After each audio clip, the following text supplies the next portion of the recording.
is America's coolest conservative and the future king of talk radio. 107.9 FM WBT presents The TJ Ritchie Show. 1, 2, 3, 4.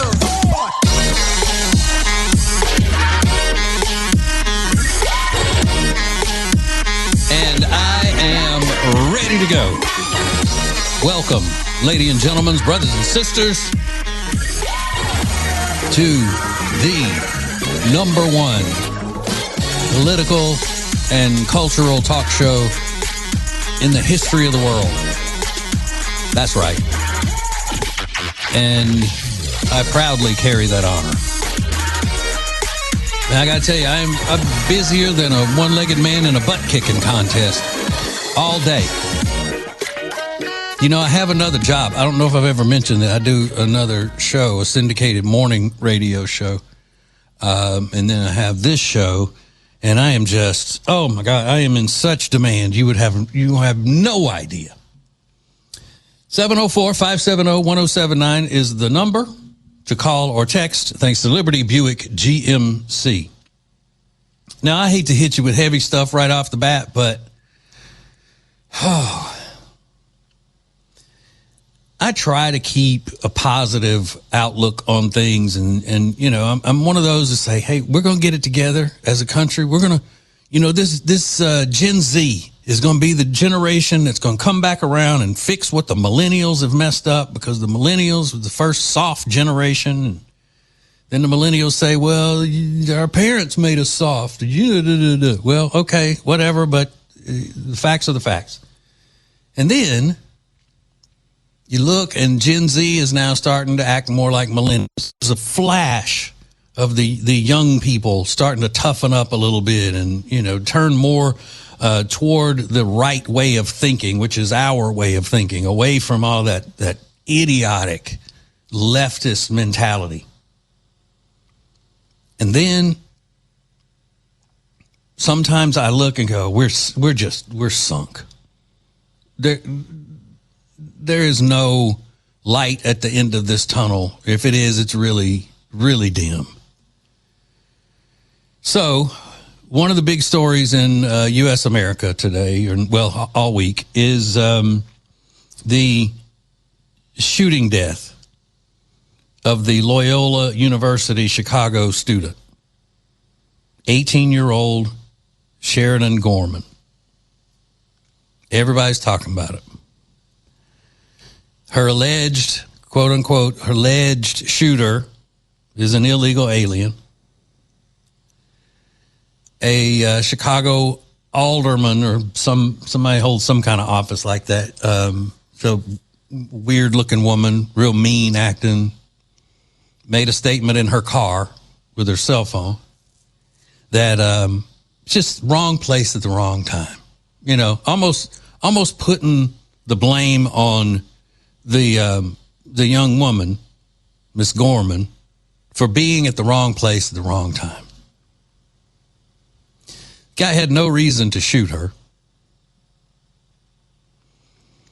And then you got the twin scumbags in Illinois, J.D. Pritzker, the governor, and the mayor of Chicago, Brandon Johnson. Now, we know they've established themselves to be just rotten scumbag losers, heartless. J.D. Pritzker blamed Trump. Said this young lady wouldn't be dead if Trump didn't have failed policies and had already done something with comprehensive immigration reform. And then Brandon Johnson was asked by a reporter if he would like to apologize for his policies as a sanctuary city and fighting against ICE, of this guy still being in Chicago when he shouldn't have been there. And of course, you know, he spun it a different way. But the sad part is, I think one of the saddest things, most insane, stupid things that I've seen about this story so far is the story that hit today. with a student newspaper at the college, Loyola University, Chicago, printed an apology for their original story about this case. Not an apology for something that they said that may have been out of line about the victim, innocent 18-year-old Sheridan Gorman. No. They wrote an apology for using the term illegal immigrant to refer to the suspect.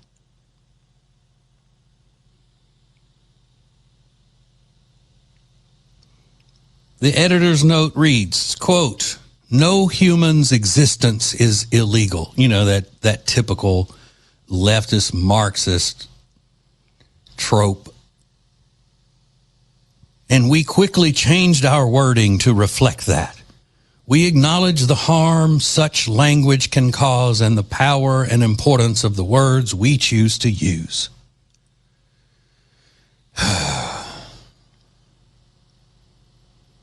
Apologizing to the alleged cold-blooded killer who took an innocent life, allegedly. Why? Because these young people that run the school newspaper have been poisoned. They're so soft and so afraid of being offensive to people that they can't even use this. And this is not even the proper legal term. Illegal immigrant is not the legal term. It's illegal alien. If they were studying and trying to be reporters in the media, and they want to be real reporters, they would have referred to him as an illegal alien, and they would not have gone back on it.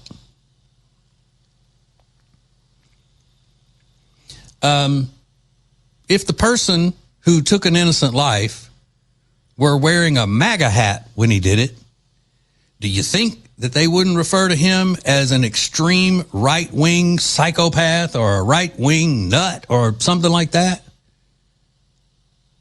Then all the rest of us who are conservatives will step up and go, hey, we're not, that's offensive to us. We're not that. We're not nuts. They wouldn't come back and print an apology. I'm telling you, these colleges and universities are indoctrinating these kids, and not just with liberalism. Good old-fashioned liberalism used to be what they would get indoctrinated with, but now it's full-fledged communist brainwashing. Apologizing to the suspect, the suspected cold-blooded murderer of an 18-year-old innocent kid. We're very sorry. We apologize for using that language. No human's existence is illegal. Really? What does that mean? Nothing.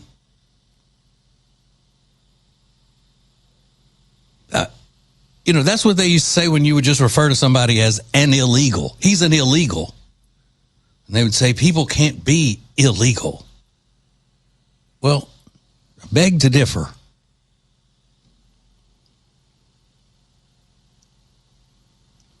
Well, I hope the suspect got word of the apology and he is no longer offended. That's what we need to be worried about. God, these people make me sick. So you see, these are the times when I think, we may have taken a step forward a few months ago with the Gen Z leaning more toward the right way of thinking, and then 10 steps back when I hear something like this. This is sad. Okay, I have a special announcement. There was drama on this show last night, and I have a special announcement regarding said drama. We'll get to that next. Text everybody in your contacts list.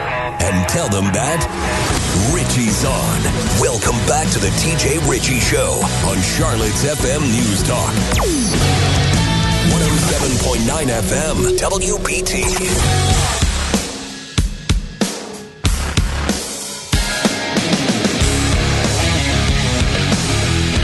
Unapologetic, in-your-face conservatism from America's coolest conservative and the most famous and legendary active radio personality in Charlotte. Thank you so much, ladies and gentlemen, for listening, being her.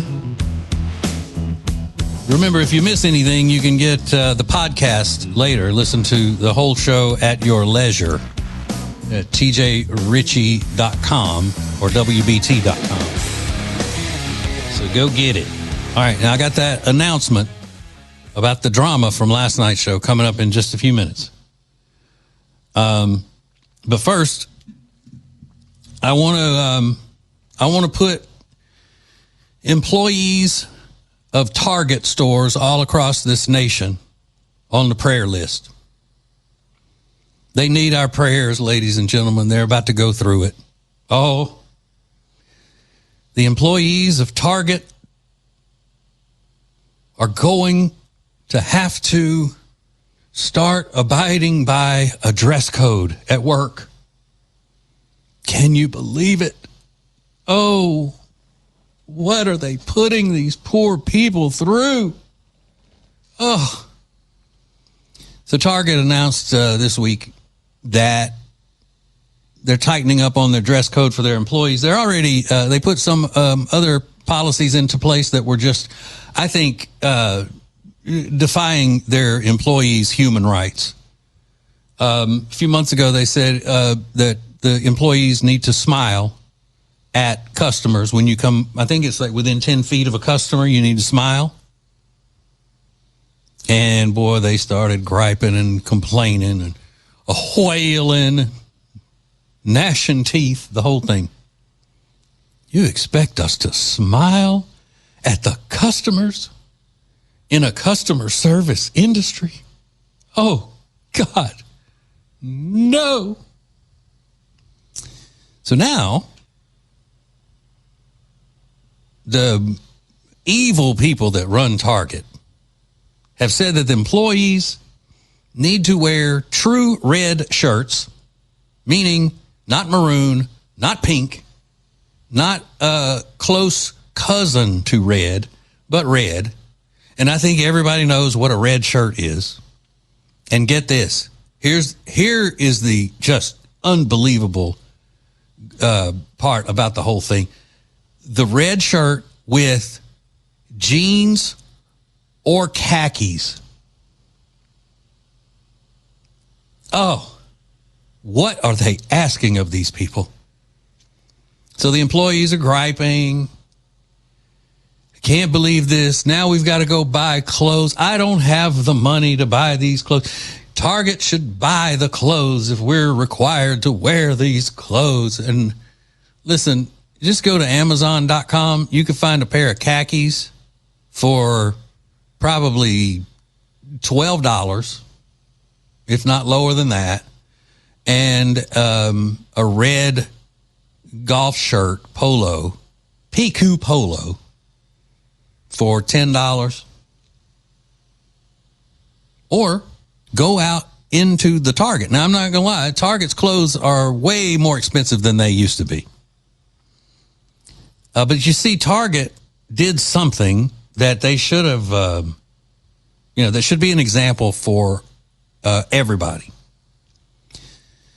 When the George Floyd situation and Black Lives Matter uprisings and riots and all of that stuff happened, and then the DEI policies came out, then Target was quick to jump on. We're instituting DEI programs and da-da-da-da.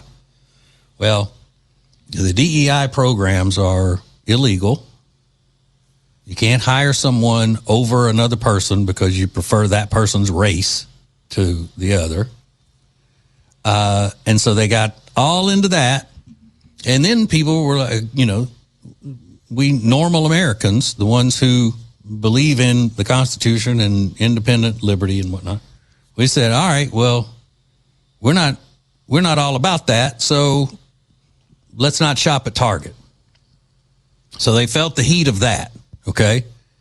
Then when they announced they were doing away with the DEI plans, when Trump was reelected and he said, do away with the DEI, excuse me.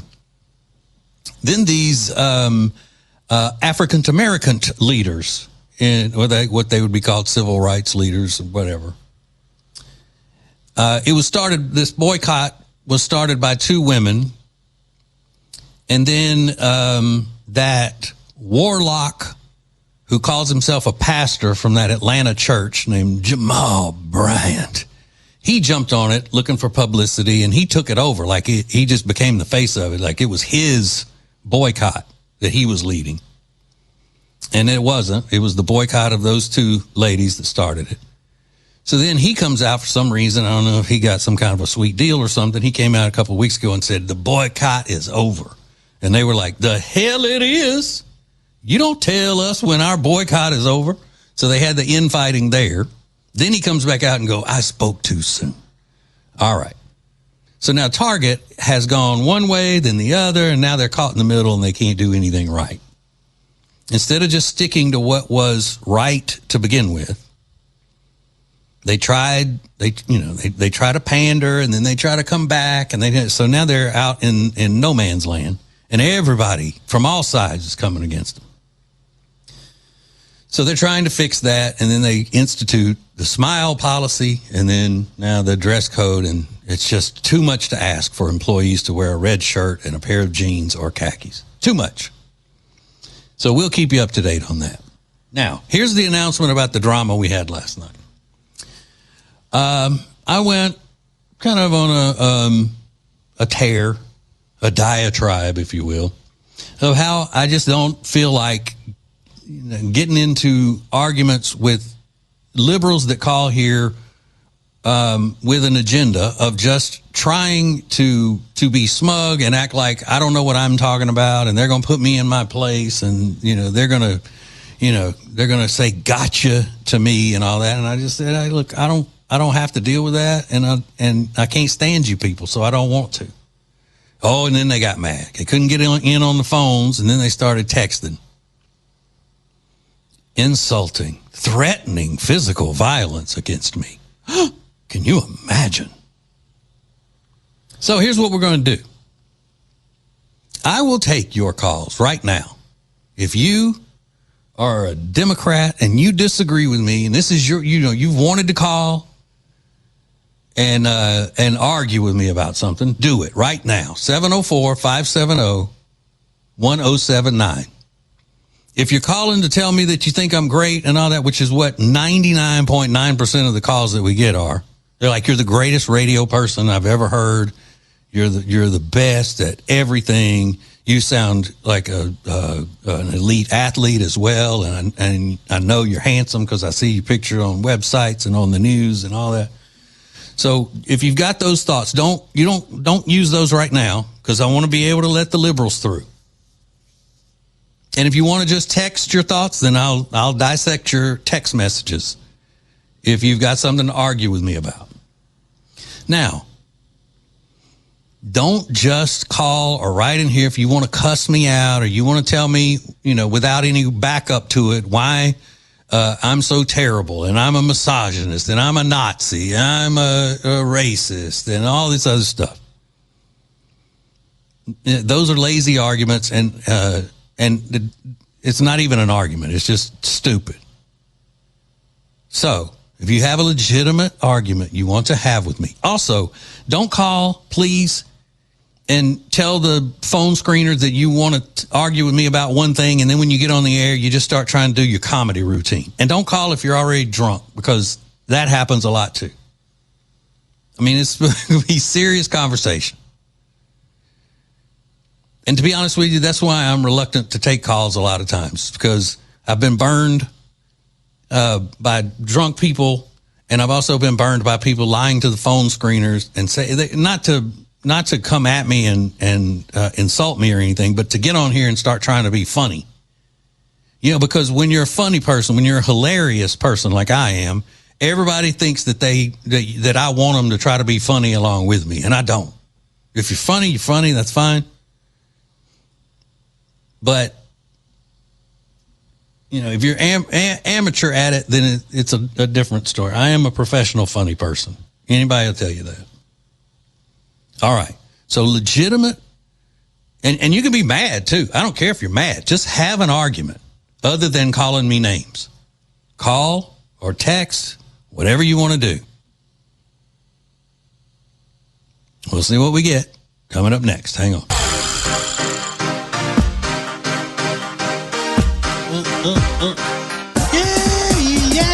Yeah. Unapologetic in your face conservatism. I am the green-eyed patriot. 704-570-1079. All the mad liberals. Ooh, he mad. These mad liberals want to argue with me all the time, and I don't play the game. I don't do it. But now I'm going to play the game with you. Here's your chance. Don't say I didn't give you a chance. So, I guess nobody's called to argue because I have a lot of people texting who are making fun of the mad liberals. Ooh, they mad. No call. All right, well, I'm going to let it go for a few minutes. Maybe I'll try it again next hour, okay? Because that's when all the drama happened, was in the 8 o'clock hour. So maybe I'll do it then, or maybe I just ran all of them off and they're not even listening anymore. Yeah, that's what you always want to hear a radio host say. Well, I ran them off. Who? The listeners?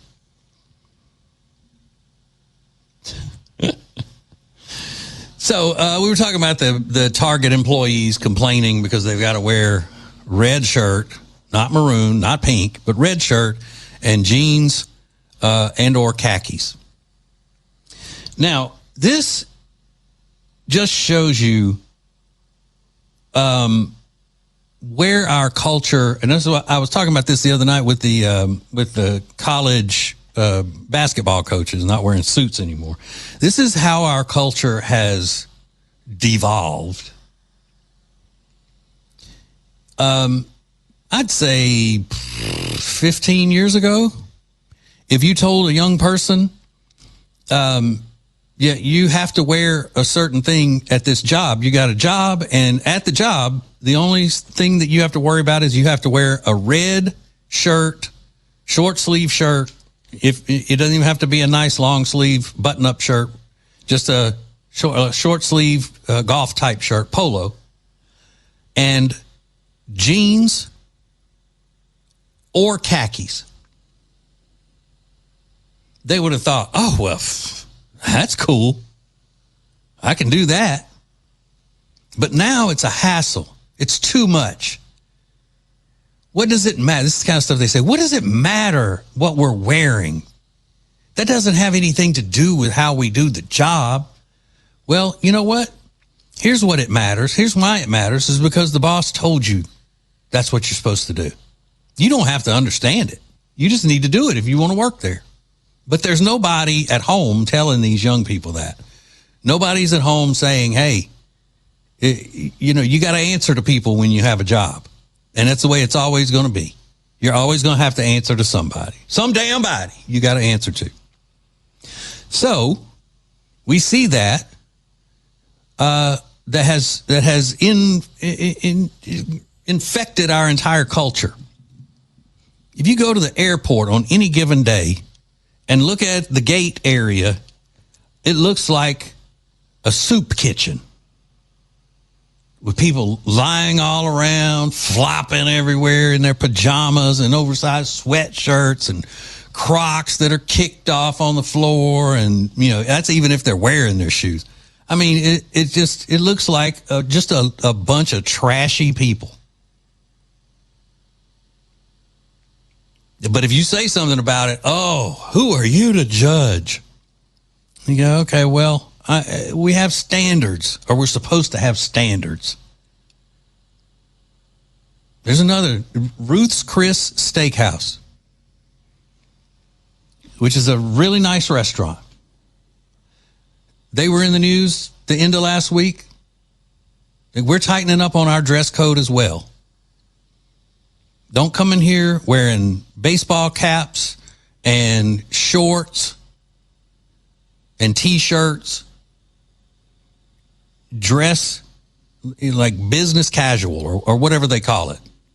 Now, the fact that you have to tell adults that is a sign of the times that is not right.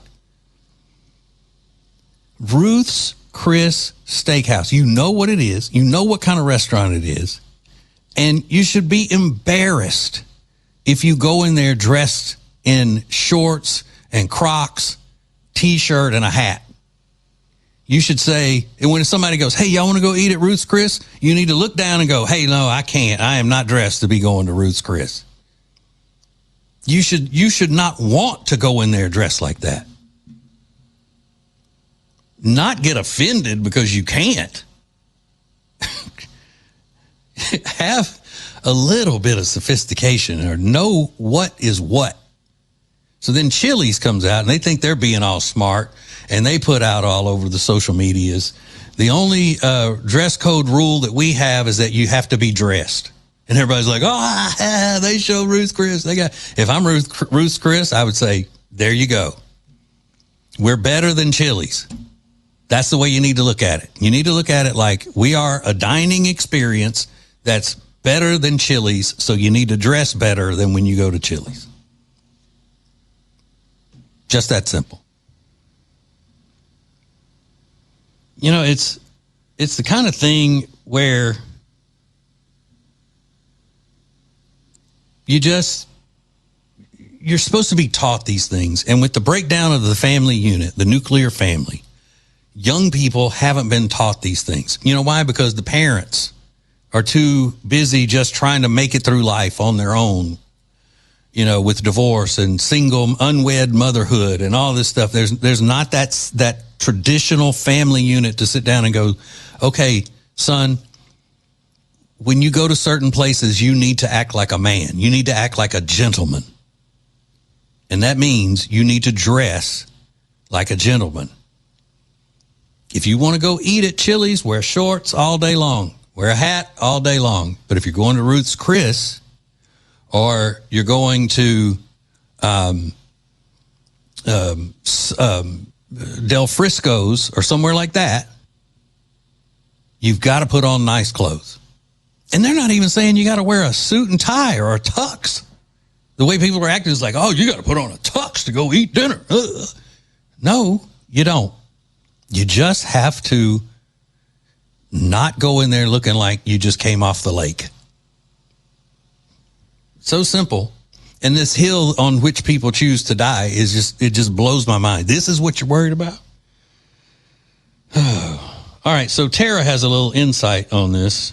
Hey, TJ. Hey, Tara. How are you, hon? Long time. Yeah, good. Good. I hate that I haven't called back in a while. So one thing, my oldest child ran cross country for Myers Park, and he got they love to, Chick-fil-A love to hire the athletes. They would work for 3 hours, blah, blah, blah. Very strict. Mm-hmm. Your khakis, you're this, you're this. You couldn't work for them if you couldn't make the lemonade, by the way. Right. You didn't make the lemonade, boom, you're out. Mm-hmm. Well, one day, you know, he had practice and then went there. He didn't have his black belt on. So he thought, no, good deal. They sent him home. He said, well, I'll just come back. He said, no, you won't. This is the rules. This is what you're doing. Now, he still had this job, but he couldn't work that shift. Right, yeah. So, but he learned a standard there. Yeah. And has carried on with him for life. And this is what our standard is. What is the one thing, what is one of the top three things that people say when they're talking about Chick-fil-A? That their service and the people working for them are a cut above other fast food places. Consistency. Yes. You might think it's weird, but I'm so glad. He was 14. Yeah. And he learned that. And you know how he learned it, Tara? He learned it from you're right. He learned it from you, because when he got home, he was griping about it because he's 14, doesn't understand it. And you told him, well, they have standards. They own the business. It's their rules, and you have to abide by them. Next time, remember to put your belt on. Okay, well, number two, I have to say, because I was on hold, these woke communities, this one girl got on, and I don't watch TikTok. I just heard it on the Today. I can go anywhere I want to eat, and I can wear anything I want. Well, no, you can't. You can't go to Ruth's Chris. I love it. Yeah. And what's going to happen with Ruth's Chris, they're going to get more. I don't know if you've gone to a really nice restaurant with your wife and you see somebody sitting by you that looked like they just jumped out of bed and didn't shower. Mm-hmm. It's embarrassing. Yeah.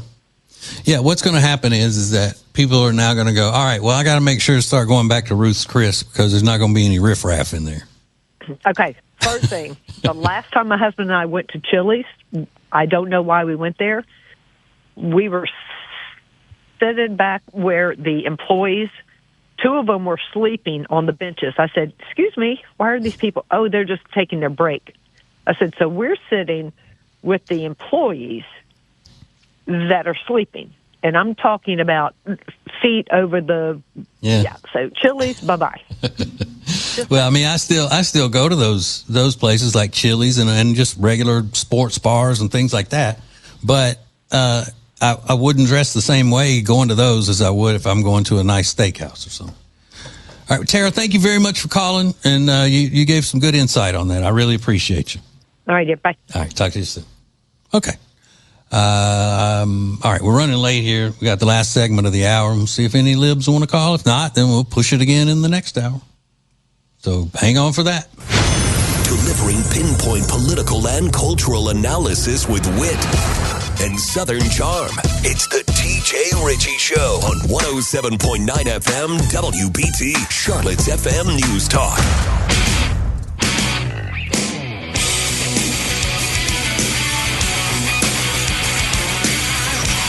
Well, we're back. The green-eyed patriot, the realist in the business. America's coolest conservative. Sorry, I'm a little bit thrown here. I can't find some of my audio clips I'm supposed to have. That is not good. Let me see. Okay, and it's going to drive me nuts until I find one. Oh, well, I'll do it in a minute. It's not like I'm live right now.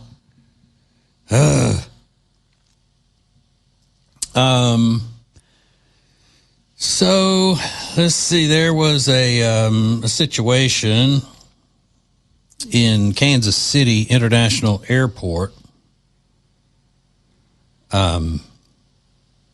There was a man caught recording women in an all-gender bathroom.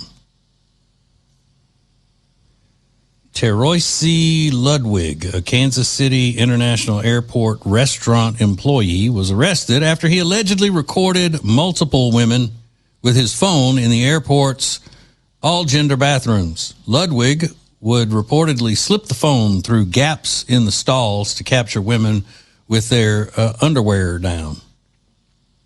At least 65 victims have been discovered. This is what happens when far-left activists push for gender-inclusive policies on the American people. I'm telling you, these people are nuts. Absolute nuts. I really don't know. Like these people that come up with these policies, we want to be inclusive, all gender inclusive. We want to be inclusive. I really don't know how they sleep at night if they're not doing it on purpose. That's what I'm saying. If they are doing it on purpose, like the Democrat politicians, the professional Democrats who are trying to destroy the country on purpose, you would say, I don't know how they sleep at night because they're evil and how they do the things they do and blah, blah, blah. And they sleep like babies because they have no feelings. They're narcissists. A lot of them are psychopaths, and they don't have the ability to have feelings for anybody or anything other than themselves. But somebody who's just stupid, that falls for all of this stuff, I don't know how they sleep at night because they're too damn stupid to sleep. Like, if you honestly think that you need to have gender inclusive bathrooms, or you need to have all genders bathrooms because you want to be more inclusive, then you're just stupid. I mean, I don't know how else to say it. Not ignorant, stupid. And then who has to pay the price for it? While you're worried about protecting the feelings of some delusional person who needs mental help, you subject innocent women to this type of violation. That takes a special kind of stupid, if you're not doing it just to be mean. You're a moron. What do you think is going to happen?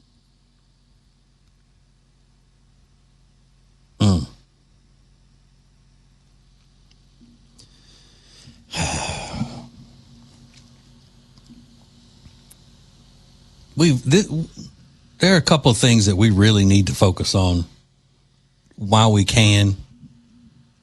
Because even if we have the presidency and then we have like we do now, we have a small majority in the House and a small majority in the Senate, you cannot depend on run-of-the-mill elected Republicans to be strong and courageous for very long. They will cave sooner or later. They'll cave. You know who doesn't cave? Democrats don't cave. They don't. So they know if they stay strong in their evil policies that sooner or later the Republicans are going to cave, and because Republicans have feelings for people. Republicans get frustrated and they'll say, we can't keep doing this to the airport travelers, the airline travelers. We can't keep doing this. We can't keep asking these people to work without getting paid. I know they'll end up getting paid in the long run, but I mean, can you go for a month without getting a paycheck comfortably? How many people can? Now, I am in favor of going back to private security companies doing security at the airport. You know, TSA wasn't a thing until after 9/11. That became a thing where the government took charge of airport security.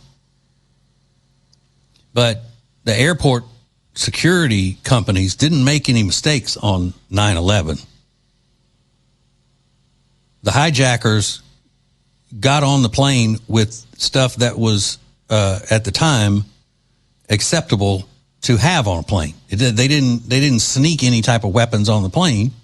They had box cutters, and at the time, box cutters were allowed on planes. But then you jump to take over something and put it as a government agency, then you're opening up to all kinds of crap.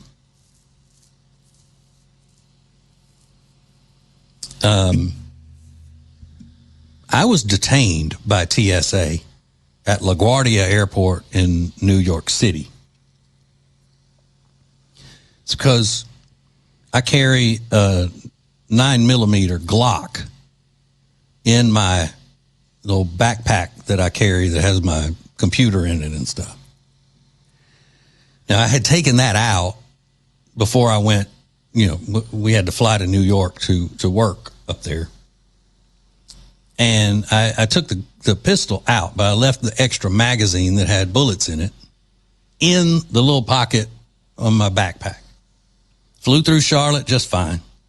Coming back home, the LaGuardia, a TSA agent spotted it, and you would have thought that he just found the biggest bomb that the world has ever seen that I was trying to get on a plane with. The only way I could have hurt anybody with what I had is if I took the bullets out of there and threw it at them. But, I mean, they swarmed me like I was terrorist number one. LaGuardia police came down because they had to. the airport cops, took my magazine, so they had to take it. After the police officer had just made out like this is not a big deal, but being from New York, couldn't understand. He kept asking me, so I don't understand. Are you on the job? Meaning, am I a cop? I think, no. I'm from a free state that allows you to conceal carry. I don't have a gun. I forgot the magazine and the bullets, the extra, in my backpack. That's what that is. Here is my concealed carry license. Look at it. And he goes, yeah, that's no big deal. But I am going to have to keep this. He told me that right after he told me. He said, what kind of Glock is that? He goes, yeah, I have one of those. Those are good guns. Good weapons, whatever he said. And he put that thing in his pocket. So he got an extra magazine to take home for his Glock. I ended up getting a citation and a court appearance that I had to pay lawyers to handle for me. But, I mean, they've done studies of TSA and how things get through there all the time that they miss. So, yeah, I'm in favor of going back to private security running airport security. Just because I don't like the government. I want as little government as possible. But if these people are expecting, they're depending on these paychecks, and Democrats just let them go. They don't care. They want the suffering because they think they can put the suffering on the Republicans. And the Republicans get scared of that too. Nobody's going to believe us. The Democrats are going to blame this on us, and the American people, the voters are going to believe them, whatever. So I'm waiting for, any minute. I know they're talking about a compromise. The Democrats voted it down again today because they don't care. They want the long lines. They want people upset. They want people inconvenienced as much as possible. They use it as a tool. But I'm waiting on the Republicans to give them what they want. Say, okay, well, we'll dispose of ICE. There'll be no more ICE, no more border, no more border laws enforced. You got it. You get them. We'll register them all to vote. We'll give them a ride to the polls. We'll make sure that they vote Democrat for you. Just please agree to this money so we can get the airport security going and people can get on their way and these people can get their money, their paycheck. Please, evil Democrats, take your boots off of our throats. That's what I'm expecting any day now. So keep a sharp eye. Hang on, hour 2 coming up next. He's America's coolest conservative and the future king of talk radio. 107.9 FM WBT presents The TJ Ritchie Show. 1, 2, 3, 4.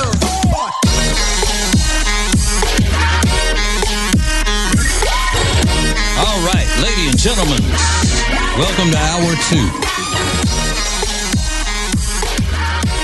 of the realest news talk radio show in America.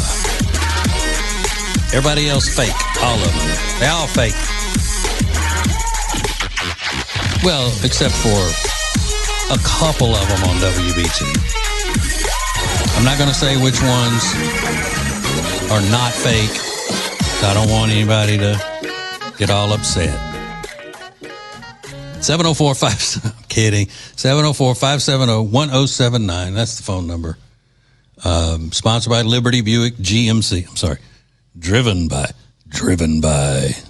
Liberty Buick GMC.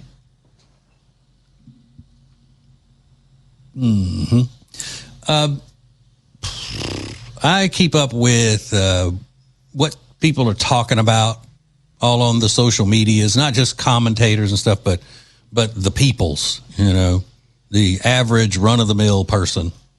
I keep up with the hot topics. And,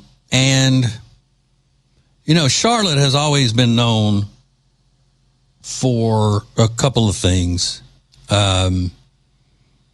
always been known for, well, since I've lived in Charlotte, first and foremost, other people across the country know Charlotte for NASCAR.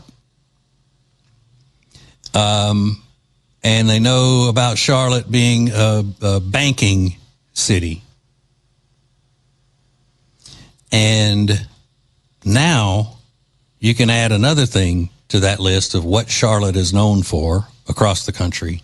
And it is known for having horrible judges who turn criminals loose on our streets to prey upon innocent people. I mean, there are what they call citizen journalists all over the country posting nonstop, not nonstop, but a lot, of a situation in Charlotte, North Carolina, where the judge let this career criminal in Charlotte, North Carolina.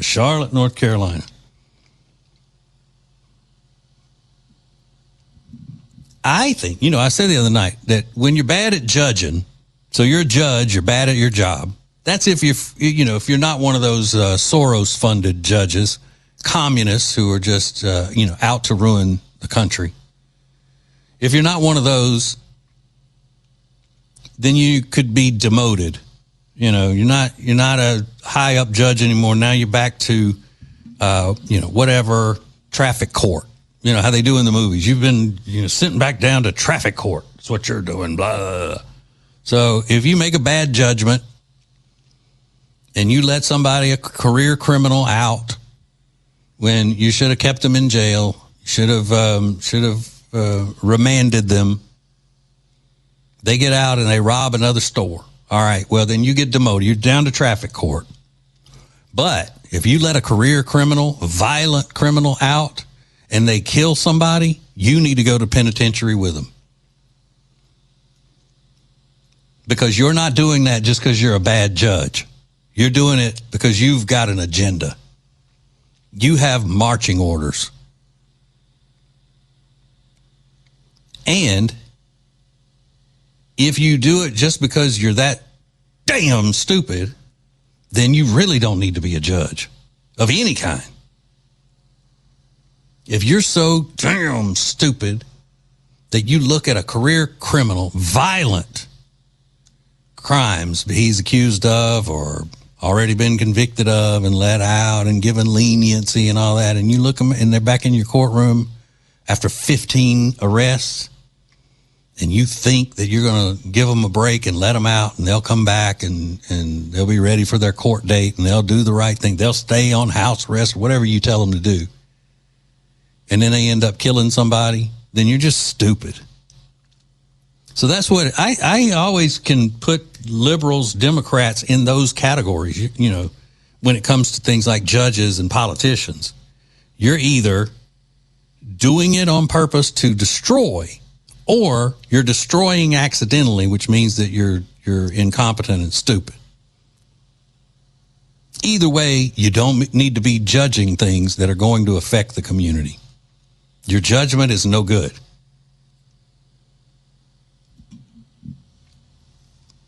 Now,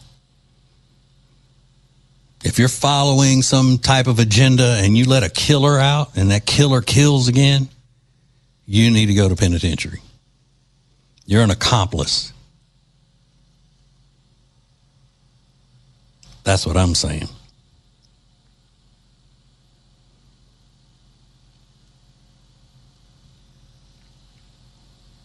You need to go to penitentiary.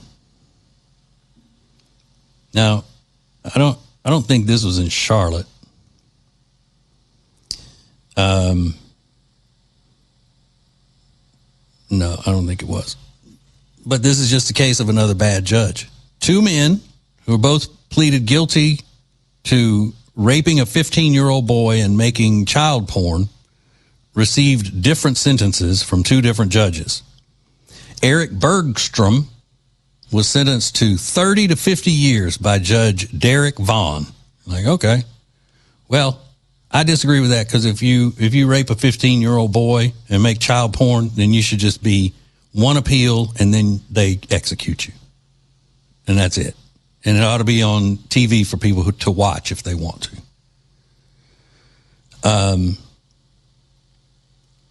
And then another judge, Judge Rich McGowan, then took over the case and sentenced co-defendant Bradley Perry to only 3 years for the same crime.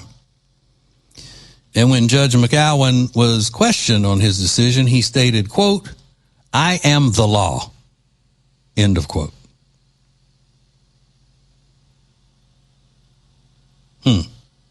Now, does that sound like somebody who is an impartial? I think, and I don't know because I'm not a practicing attorney. I'm just an uneducated, unlicensed attorney. And it seems to me that a lot of these judges are just arrogant egomaniacs. Like, who says that? I am the law. That's like Fauci when he said, I am science. I am science. Wear the mask. Wear the mask.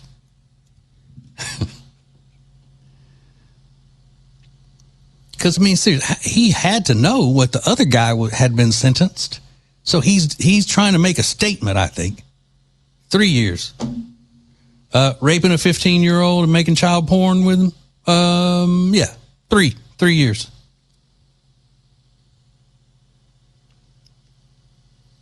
And that's not justice.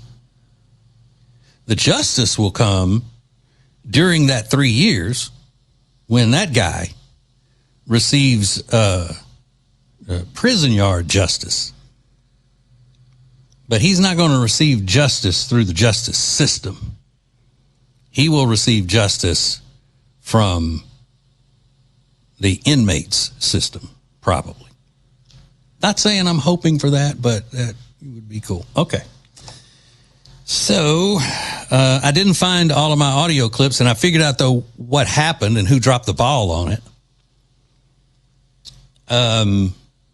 Somebody didn't send all of the audio clips that he was supposed to send to the producers for them to have ready for the show tonight. Now, I'm trying to find who that person is. And once I find him, then heads are going to roll. He's going to get called in on the carpet. Although I'm already on carpet right now, you get the point. Andrew, do you have any idea who the person is that's supposed to send all of the audio clips I need for the night to you and Lonnie Ray to have ready for the show? Do you know who that person is?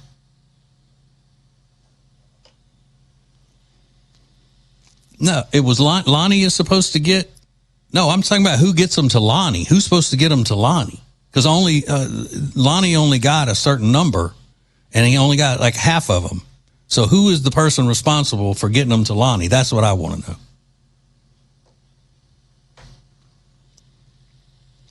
No, who usually sends them to Lonnie? Yes, that's the person that needs to be called on the carpet, that needs to be reprimanded. That person. That's who dropped the ball. It's me, Andrew. That's what I'm getting at. It's a little comedy routine we're going with here. It's a little skit I'm trying to do. Is that George in the background saying it's him? Okay. Yeah, thanks. All right, we're going to take a break. Got more coming up next.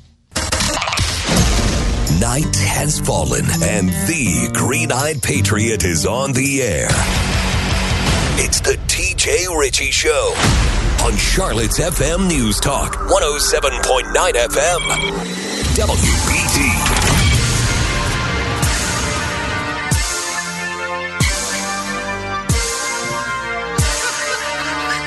All right, let's bring it.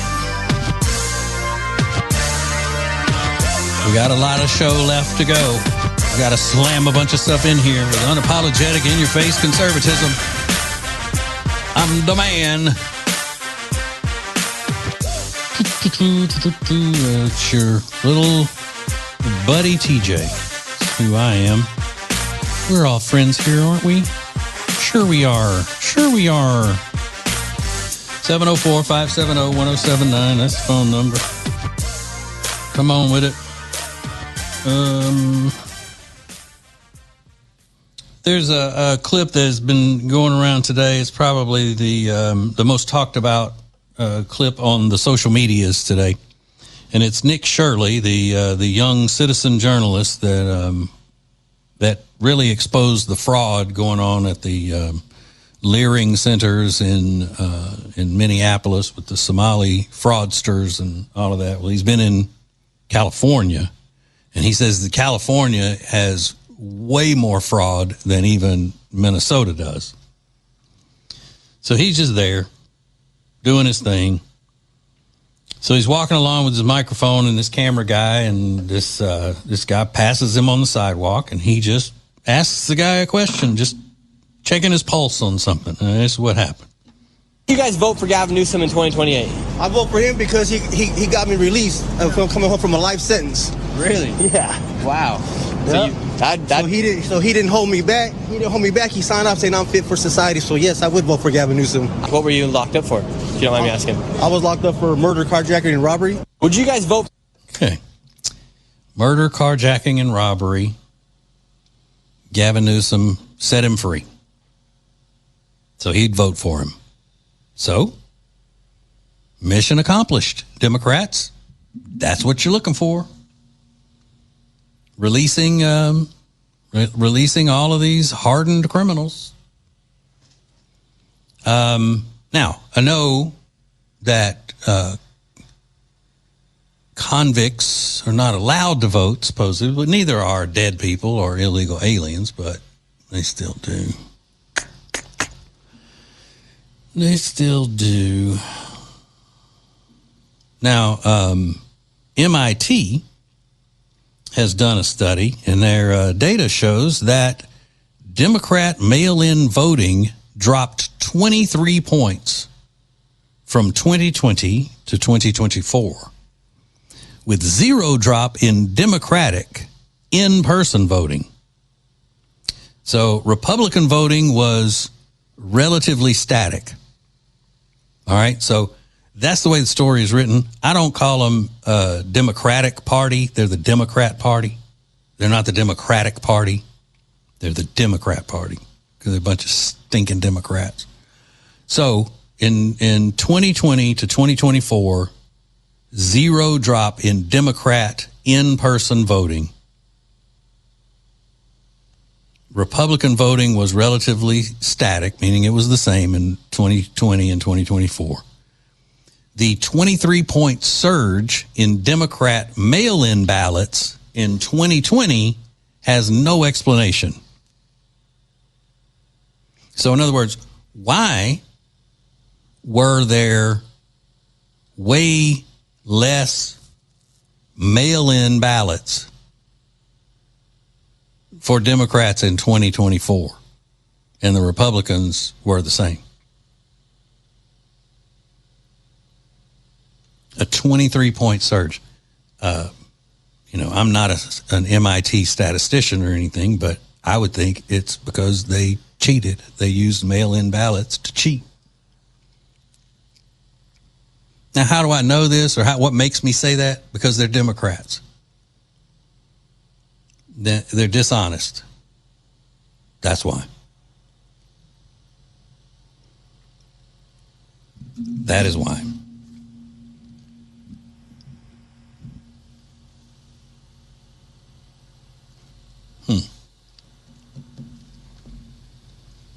So, what could be another reason why the Democrat-run government after Biden was elected was censoring people and summoning the social media networks to not allow people to say certain things on there because the insurrection, these people are unhinged. It's too dangerous to the public for you to allow these people to say that the election results were tainted or that the COVID science is not what we say it is, and, all of that stuff.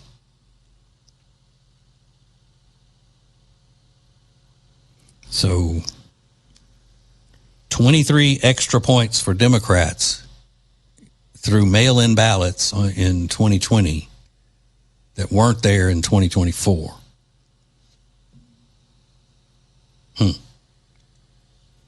Very interesting. Very interesting.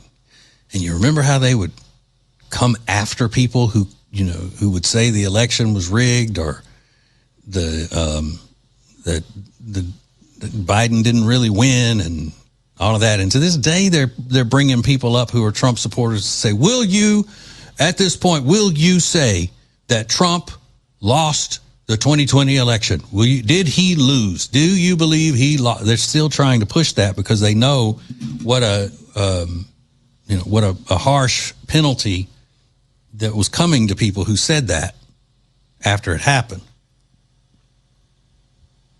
I'm working for Top 40 Radio at the time in Charlotte.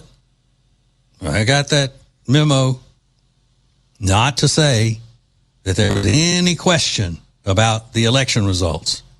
Weren't allowed to talk about it. Weren't allowed to talk about the insurrection and go against whatever the Democrats and the media were calling it. It wasn't an insurrection. But we weren't allowed to say that. Why were they so protective? Why were they so paranoid? So listen, I'm going to say it right now. I think the 2020 election where Biden beat Trump, I don't think it was on the up and up. I think they cheated. Oh my God, I feel so free to be able to say that now. I think they cheated. You know who else is saying that? Seems to me that MIT is saying it. Mitt University.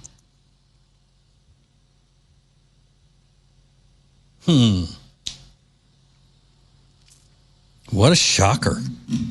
What a shocker that is.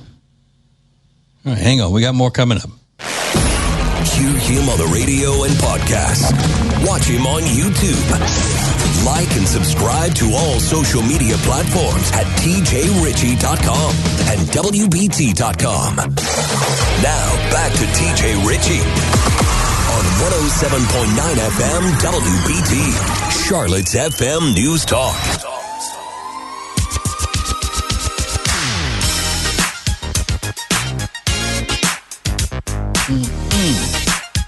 Thank you so much for listening, ladies and gentlemen. I really appreciate you. I really, really do. I have an ex post here, not meaning it's from an ex-girlfriend, meaning it's on X, formerly the Tweeters. This is from Michael Watley. Big fan of Michael Watley. Michael Watley is the man standing between us and the devil, Roy Cooper. Here's what Michael Watley said.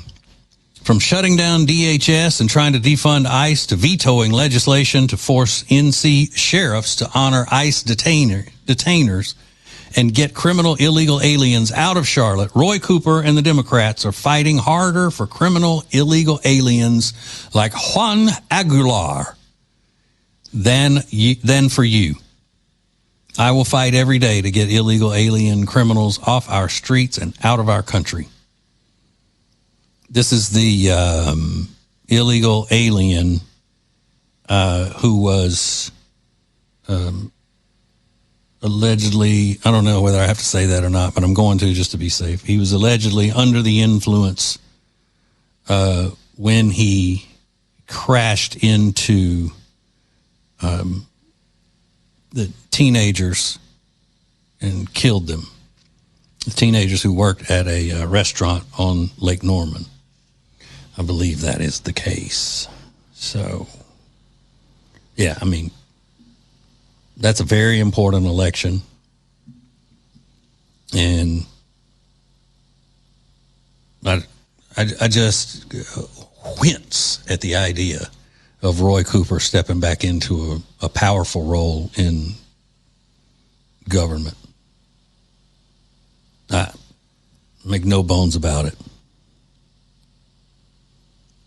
It is not good. Not good. This is another situation here that I want to cover. This is a woman who is mad about ICE being in the airports helping TSA.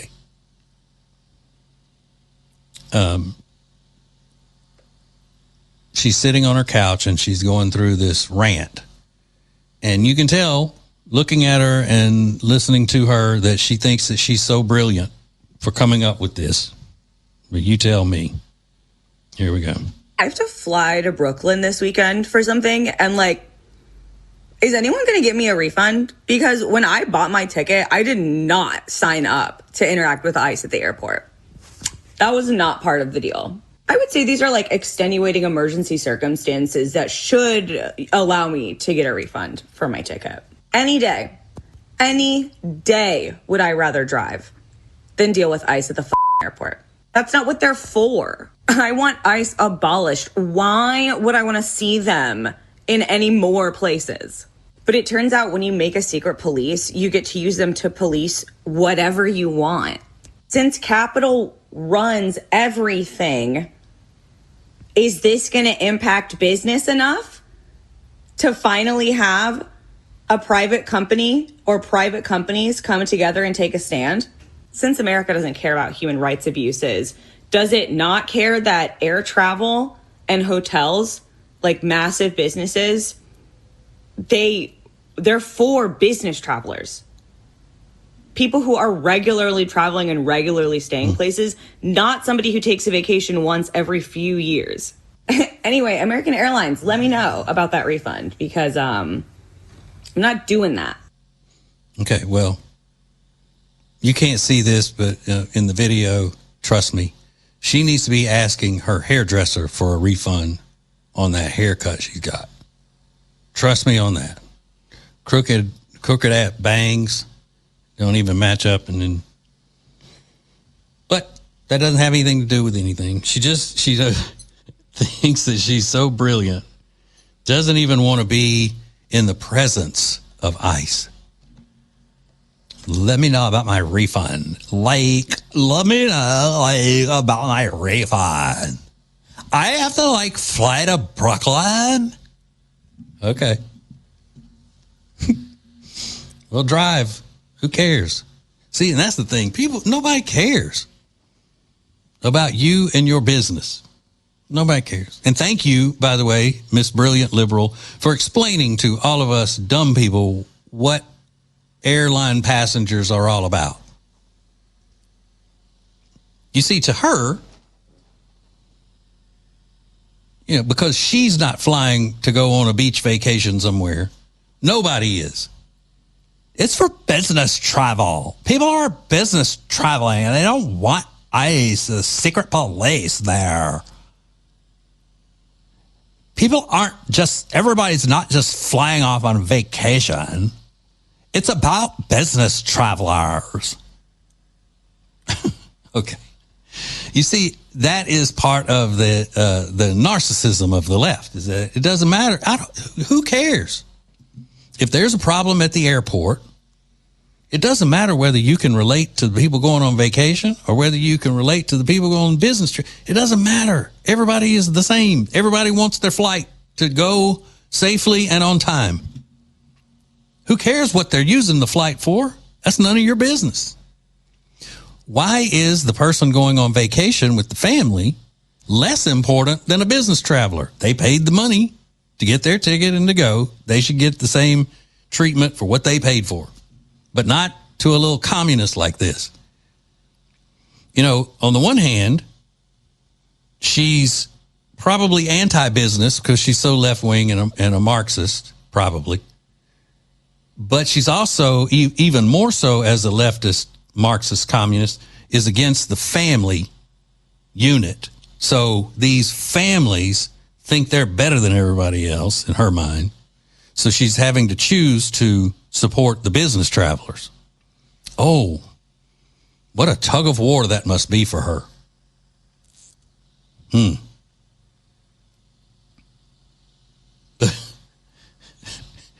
I got news for you. Your reason for flying is no more important than anybody else's. Even if they say, oh, yeah, the reason I'm flying today is because I want to. That's just as good of a reason as you've got to be flying. Because I want to. I paid for it. Are you going anywhere in particular? Well, yeah, I'm going to Brooklyn, but I have no urgent business there or anything. I just wanted to fly to Brooklyn and back. That's just as important as her deal. So what we have here is another successful product of feminism. She seems so happy with life, right? Right. All right, last segment coming up. Hang on. 11 listeners strong and holding. It's the TJ Ritchie Show on 107.9 FM, Charlotte's FM News Talk, WPT.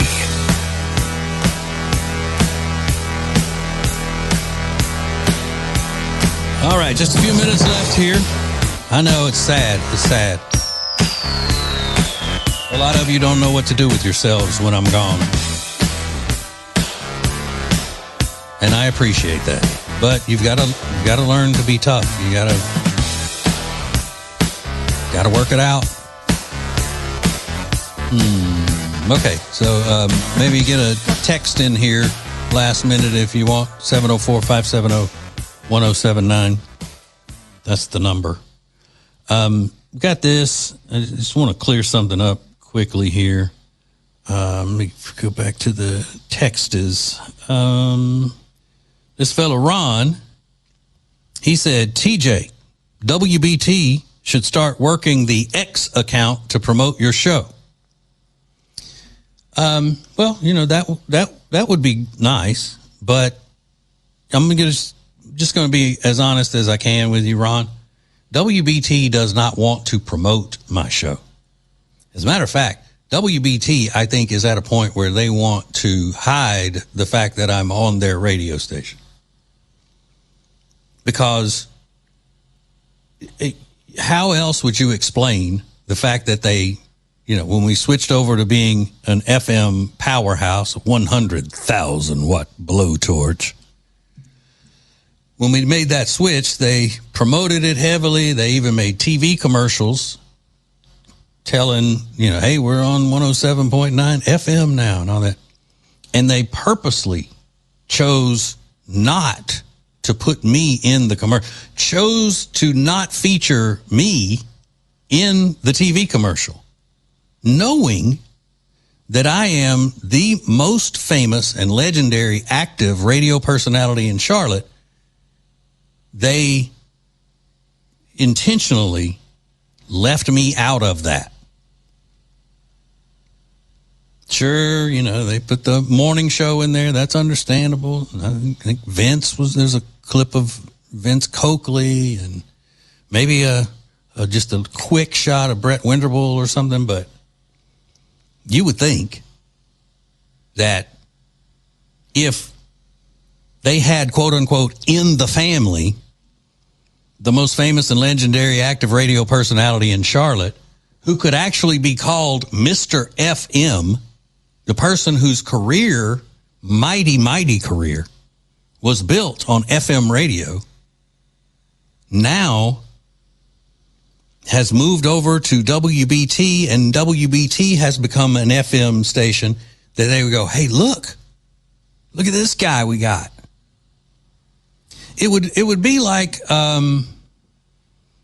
just to make a baseball analogy, it would be like the Dodgers not advertising or going out of their way to make sure that nobody knows Ohtani is on their team. That's what it's like. So, or, you know, Fox sports broadcasting, hiding. Shh, let's not tell anybody Tom Brady works for us now. Shh, don't tell him. Don't tell them. Don't tell them. Don't tell them. Yeah, let's put Bo and Beth on there again. You got to get Vince on there. You know, he comes from TV, so let's put Vince on the commercial. But not Mr. FM, the most famous and legendary active radio personality in Charlotte. One of the top 5 in Charlotte radio history. Yet, not even a 1 second flash of my face or my name. And now, do I think they're going to end up regretting that? Sure. Because they're not stupid people. Someday soon they'll say, you know what we should have done when we had the big rollout and we were really pushing the fact that we switched to FM? We had TJ in-house who was so easy to work with, would do anything we asked him to do, never said, I'm above doing that, never denied anything we requested of him. We should have asked him to be in that TV commercial and we would have had a much bigger rollout of the FM. But live and learn. That's what they'll say. Live and learn. They'll be singing that old song by the 80s hair band Cinderella. Don't know what you got till it's gone. So I appreciate the thought, Ron. But whatever promotion that's going to go on about this show is going to have to be with us. Our little family here. You, the other 10 listeners, and me.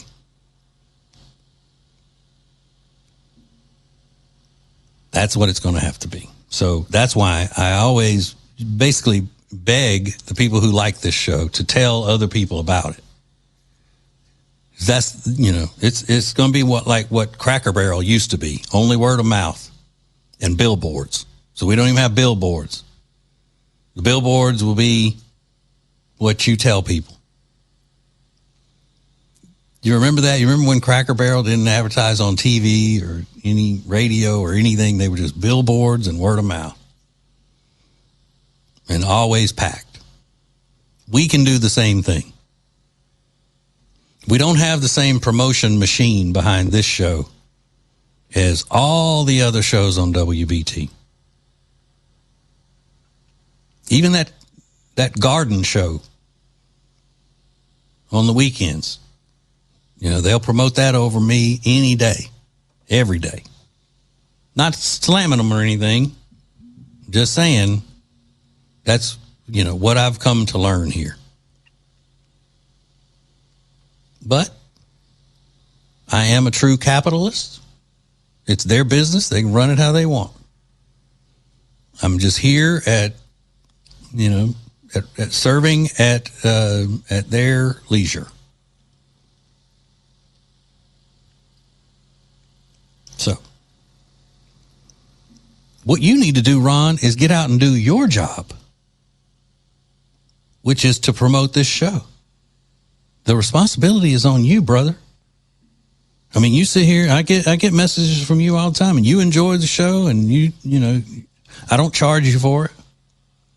You get free entertainment all the time. The least you can do is shoulder the responsibility of promoting the show to the point where I get good ratings. Since there's no help in-house, obviously.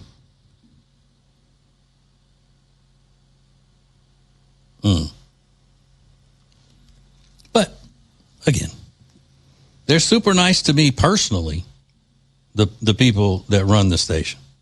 They're cool. They just don't,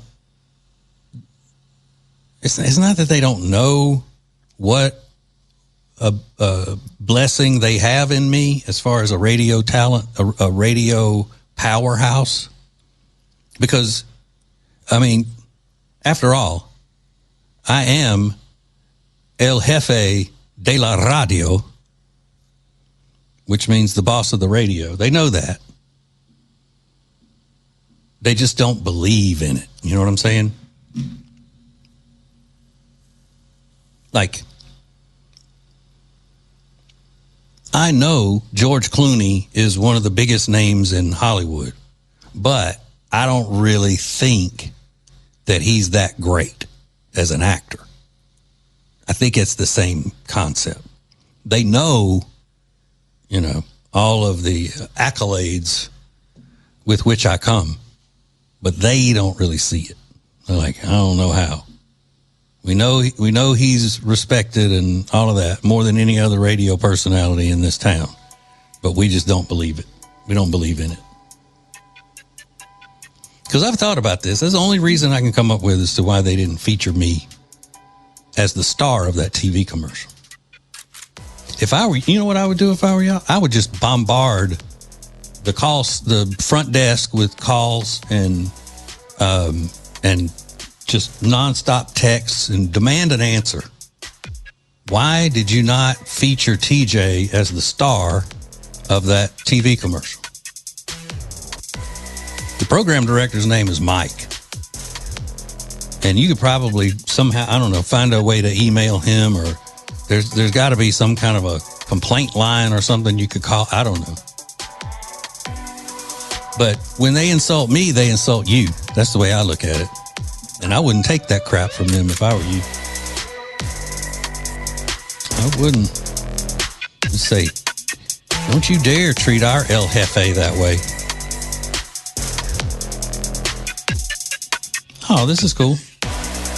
Monique said, I listened to you in Huntsville, Alabama. That was many, many years ago. And you know what? Also, one of the most successful radio personalities in the history of Huntsville radio. Everywhere I go, baby. Everywhere I go.